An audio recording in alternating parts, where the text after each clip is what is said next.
Find the number of all 3 digit numbers. ఓకేనా, which are divisible by 9 అని చెప్పేసి అడుగుతున్నాను అన్న. అంటే 3 డిజిట్ నెంబర్స్ ఉంటాయి కదా, అందులో 9 తో డివిజిబుల్ అయ్యే నెంబర్స్ ఎన్ని ఉంటాయి అని చెప్పేసి అడుగుతున్నాను అన్న. సో ఇలాంటి క్వశ్చన్స్ మనం ప్రీవియస్ గా కూడా చాలా చేసాంరా. అసలు ఇలాంటి క్వశ్చన్ ఏం చేయాలంటే ఫస్ట్ 3 డిజిట్ నెంబర్ ఏంటి, 9 తో డివిజిబుల్ అయ్యే నెంబర్ ఏంటో మనం ఫైండ్ అవుట్ చేసుకోగలరా. సో మనకి 9 11 ఎంతనా 99, 9 12 ఎంతనా 108.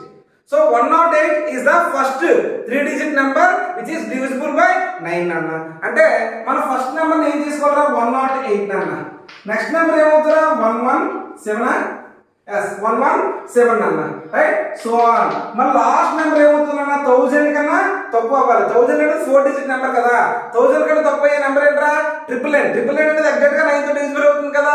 సో 999 వేసేయండి అన్న.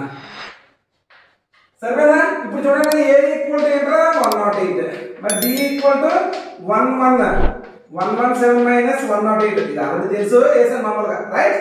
సో ఏఎన్ ఈక్వల్ టు 999 అనుకుంటే ఇప్పుడు మనకి ఏం కావాలన్నా మనకి ఏం కావాలి, సో ఎన్ కావాలి. ఎన్ వస్తే మనకి నెంబర్ ఆఫ్ టైమ్స్ అనేవి మనకు వచ్చేస్తాయి అన్న.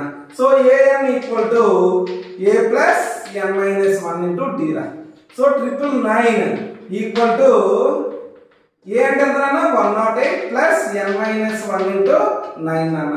108 ని ట్రాన్స్పోర్ట్ చేయండి రా. 999 minus 108 equal to n minus 1 into 9 రా. సో 1 9 891 ఎన్ మైనస్ 1 ఇంటూ 9 రా. సో 9 9 అన్న 81 అండ్ 9 9 81 అన్న. అంటే N minus 1 equal to 99, n equal to 99 plus 1 రా. అంటే n ఈక్వల్ టు ఏనా 100 రా. అంటే మొత్తం 3 డిజిట్ నెంబర్స్ ఎన్ని ఉన్నాయా, మొత్తం 100 నెంబర్స్ ఉన్నాయా. ఓకేనా. సో 9 తో డివిజిబుల్ అయ్యే 3 డిజిట్ నెంబర్స్ ఎన్ని ఉన్నాయి 100 ఉన్నాయి.